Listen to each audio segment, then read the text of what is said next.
Well, Amadou Sy is a senior fellow with the Africa Growth Initiative at the Brookings Institute, and he now joins us from Washington, D.C. Amadou Sy, can we just start with just the whole idea of where South Sudan is heading? The word civil war has been thrown around quite a lot. Are we at that point? I'm sorry, I can't hear you. Firstly, let me check. Can you hear me, Amadou Sy? Yes, now I can hear you. Okay. We're talking about just starting with the overall picture of what's going on in South Sudan. The word civil war is being used a lot. Is it really heading in that direction? Are we at that point yet?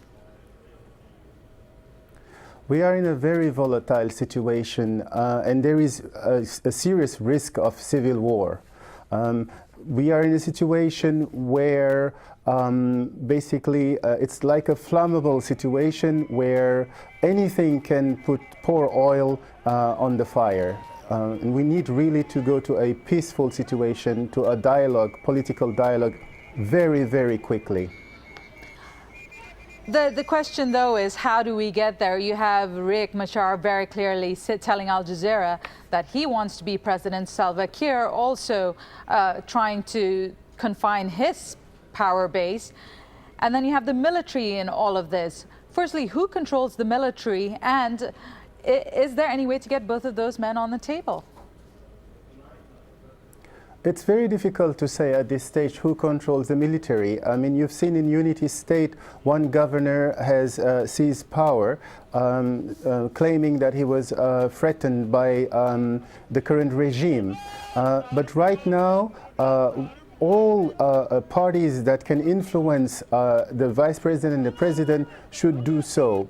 The U.S. Special Envoy is there. He will play a critical role. African Union and neighboring states should also play a key role.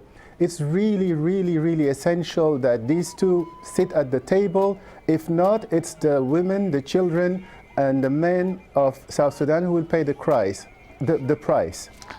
Meanwhile, the U.S. is sending more military reinforcement. Ban Ki-moon has called for more peacekeepers on the ground.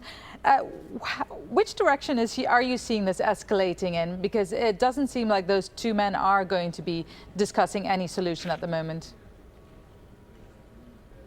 Yes, so the U.S. has forces on the ground, and then they've even threatened more severe action, like even cutting aid if dialogue is not being pursued.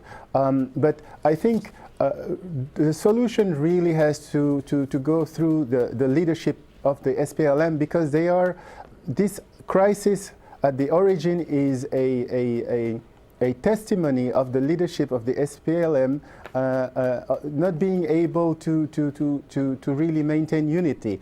So all stakeholders here should put really immense pressure on these two to sit together and avoid a humanitarian crisis, avoid children and innocent men and women to be killed. This is really key. And our correspondent had mentioned that along with these two, people aligning them also are moving in between tribal boundaries. Now, how much of a danger is there that this is also going to be a tribal conflict?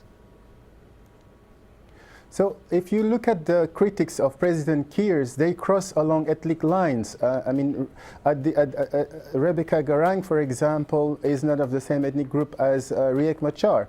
But the problem is this is a volatile situation, and ethnic tensions can be instrumentalized and be used towards people's objective. So we really have to be acting very quickly here, and 2.5 million died to have this country born, and this country is endowed with oil, arable land, and the future generation should benefit from it, and we should really not allow this to happen. Amadou Sy from Brookings, thank you very much. It's good to get your thoughts. Thank you.